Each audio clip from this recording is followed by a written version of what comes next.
Hi everyone, and welcome back. Today I'm going to be showing us how we can use the IAmCardboard VR headset to explore educational VR content on the Google Expedition app. Let me come again. So how we can use the IAmCardboard VR headsets to explore educational VR content on Google Expedition. To kick that off, I'll go through a few things that you should have in place. You should already have in place before watching this video, hopefully. And if not, I would walk us through or give references to where we can get those items. The first thing you need is the VR headset. These are two IAmCardboard VR headsets. However, these are not the only two headsets there. There should be about 5. But these are the two that I have tried out. We've tried out with the VR content on Google Expedition app. So this is a Pocket 360 foldable compact headset. So as you can see, it's a little more compact, more pocket friendly. You throw in your pocket, throw in your bag, and you're good to go. And this is bigger, not foldable like this, but it offers a bit more ergonomical convenience while you're exploring the content. Either of these would work. The next thing you should have is a mobile device. So it could be an Android phone running Android version 6.0 Marshmallow and above, or it could be an iPhone running iOS 10 and above. Either of both would work.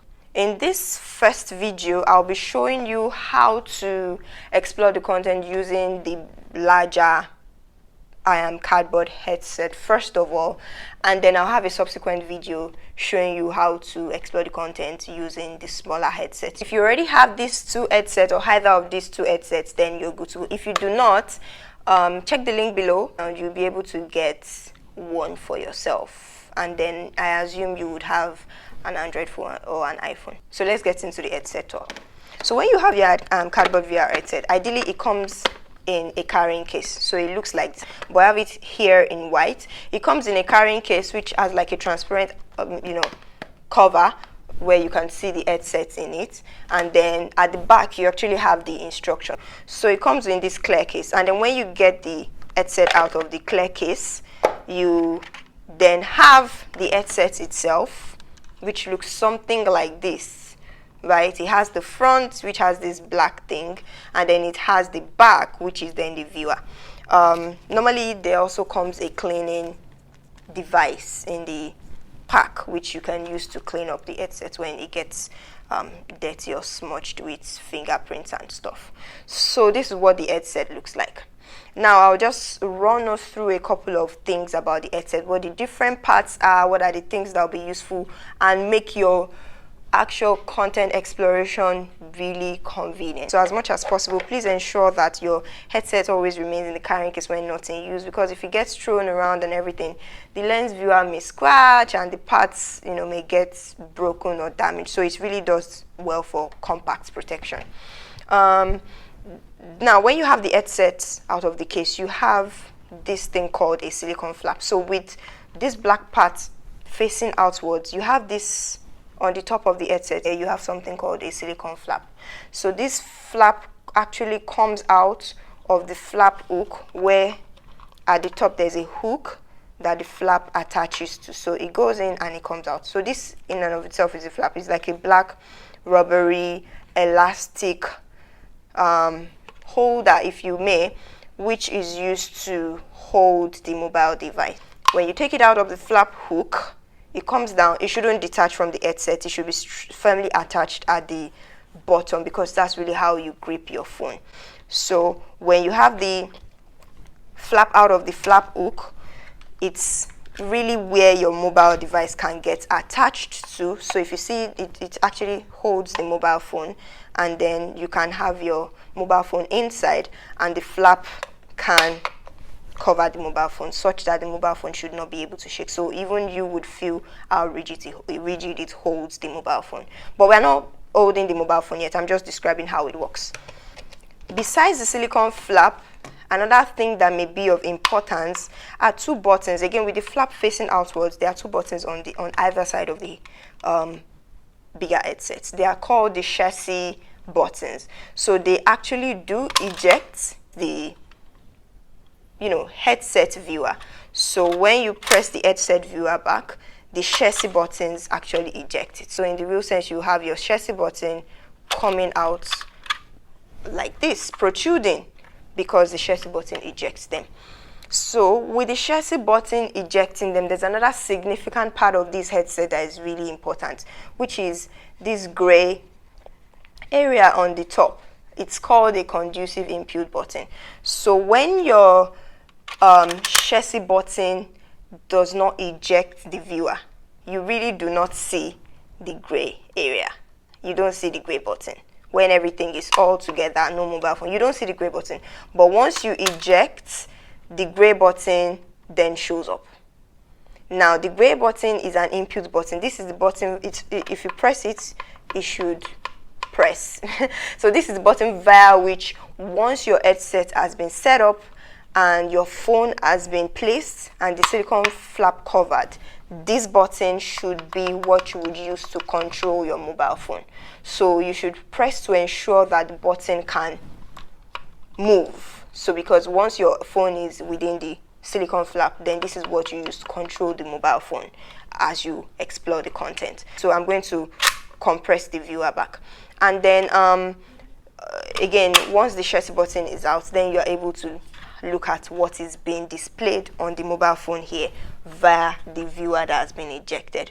So your phone being closely held by the silicone flap, and then your eyes are looking at what is being displayed on the phone in virtual reality at the other end, which is facing you. Something is also very important, which I've made this mistake a couple of times, and you just realize that your content is not looking as you expect it to look because it is not well scanned. So on the left side of the headset, again, once the chassis button has been ejected, you would notice a barcode. So every device has a unique barcode. The barcode is what the mobile app uses to recognize the kind of headset you are using, such that it renders the content in a manner that is compatible with this headset. So again, if you recall earlier, I mentioned that I have two kinds of headsets. So you can imagine how small this headset is and how big this headset is. But then you're going to be using the same. You could use the same mobile phone and mobile device to explore the same content on both phones. But how does the app know that this is a bigger headset and this is a smaller headset?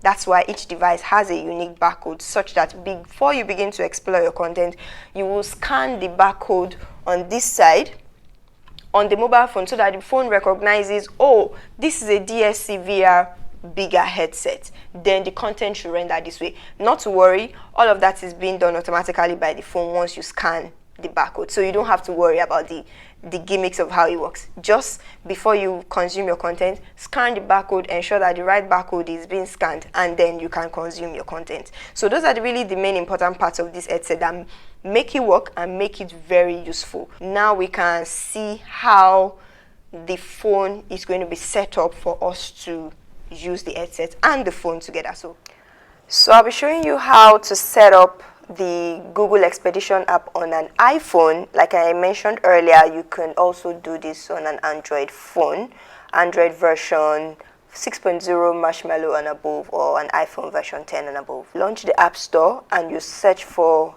Expedition or Google Expedition, whichever one comes first. So you see the app with this icon, and then you install the Google Expedition app. Once you install the Google Expedition app, you then launch the mobile application. You would be required to sign into your Google account. I already have my Google account set up on this phone, so it's just asking me to select the same account that I already have set up. Once you select your Google account, then this is the interface that you see. First button that you would notice at the top of the page is the search tours. So the search tours allows you to actually put in textual input where you can type in here. So here I'm going to search for a respiratory system content. So when I type in respiratory system, it gives me the content that relates to whatever it is that I have searched for. I select the content that is relevant and I click download to view or guide. When I click download to view or guide, it takes a few seconds. The content is downloaded to the mobile device, and then there are three options: either to view in VR, or to guide. For the purpose of this demo, we're going to be viewing in VR, because remember, we're going to be viewing this content on our VR headsets that we've already walked through previously. So once you click view in VR, the application shows you the option to put the phone inside the headset. This is the part where we would need the barcode that was initially mentioned. So because this content and the mobile phone can really work with any kind of headset, you need to be sure that you're using the right headset configuration. So you click the button that says use a different viewer and switch. So once you click that, it asks you to scan the barcode of the headset, and remember I mentioned that this helps the mobile phone to render the content in a manner that it's suitable for the headsets that you're using. So once you click that, it will request for an access to your camera and then launch the mobile phone camera. When it launches the mobile phone camera, then scan the barcode on the side of the headset in order to let the mobile application know the kind of headset you would want to use to consume the content. Once you scan and you're successfully paired, you'll see the name of the headset to confirm that the headset that you're trying to use is what has been configured with the mobile phone. At this point, you're ready to then begin to explore the content, and then you go back to the page that asks you to place your phone inside the headset viewer. Again, this is the page where you would probably just want to confirm that you're using the right headset. So here I have the DSCVR headset viewer, so it already tells me that I'm using the right headset that I have. And at this point, yeah, you're able to insert your mobile phone into the headset. The image on the right shows an example of how the content should be rendered on your phone screen once it has been inserted in the headset. So you can just do a quick check on the phone to see that the image renders this way, and then you're good to start exploring the content. I hope that was fun and quite easy to set up, and I hope that at this point you have your mobile phone attached to your VR headset and ready for exploring. And if possible, at this point, you've probably tried exploring some of the content with this setup. I just want to give us a few pointers and tips that I believe would help to improve your exploration and the learning experience for anyone using this, either an adult or a child. So the first thing is ensure that the eject viewer button is actually out, and then you have access to the gray input button, because technically you can actually, still have your phone attached to the headset without access to the button, and you will still be able to explore. But the difference is you will not be able to control your mobile phone. So it's very important that while you're exploring, or just before you explore and attach your phone, you actually eject the chassis button so that you have access to the input button, and then you lock the silicone strap. So that way you explore, and then you're able to manipulate the mobile phone while exploring. So the second tip, especially to prolong the lifespan of the headset, is to always protect your headset. So ensure that your headset stays within the carrying case when it's not in use, because your keys could scratch it, every other thing can scratch it. So you need to ensure that you protect the case. Either when it's not in use, you put it in the carrying case, or even when it's in use, you probably want to handle with care. So you can imagine how weird it will look when you're exploring your virtual reality content and you always have one tiny little mark on everything that you look at. That's not going to be the most convenient. So protect it from scratch and handle with care. The next thing that is really important is the barcode on this side. I cannot emphasize this enough. Before you consume the content, ensure that you have scanned the headsets that you are using on the mobile device, because if you happen to have multiple headsets, if you do not scan the barcode that belongs for each headset, there's a likelihood that the content is not going to be rendered properly.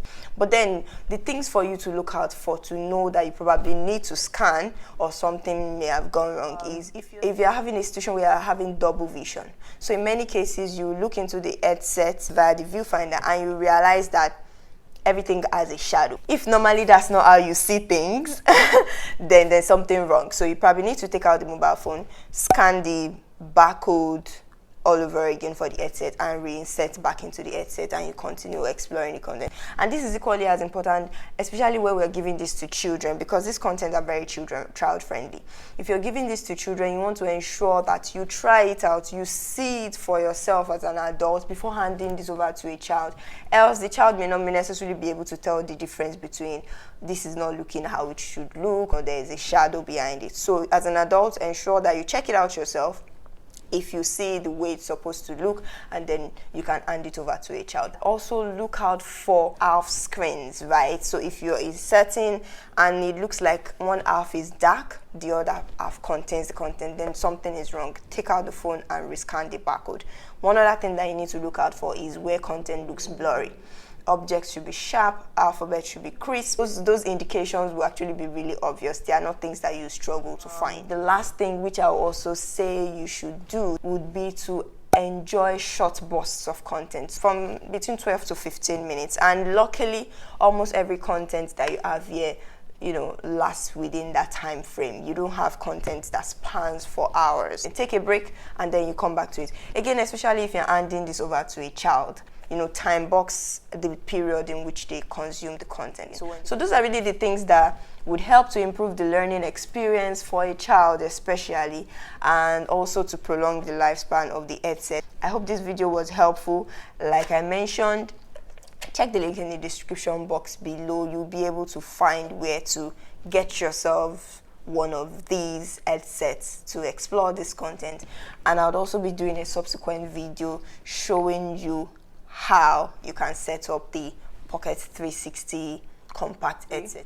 So once again, I appreciate your comments, I appreciate your feedback, I appreciate engagement within the comment section below. So feel free to reach out to me and I'll get back to you. If you still want some clarity about how this works, I'll be available to share that with you.